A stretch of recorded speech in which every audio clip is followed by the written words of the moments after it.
Hello everyone and welcome to my channel. It's really useful when your phone automatically turns on the screen as soon as you pick it up, isn't it? In this tutorial, you'll discover how to activate the Lift to Wake feature on your Samsung Galaxy phone. This option allows you to quickly check notifications, saving you time and making daily phone use easier. So, here's what you need to do to activate this useful feature.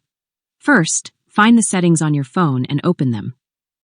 Once you're in the settings, scroll down and find the option called Advanced Features and tap on it to open it. When you're on the Advanced Features settings page, you'll see several options. Now, you need to find the Motions and Gestures option and tap on it.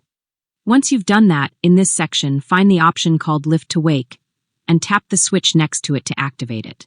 After that, your Lift to Wake feature will be enabled, and your phone's screen will automatically light up every time you pick it up.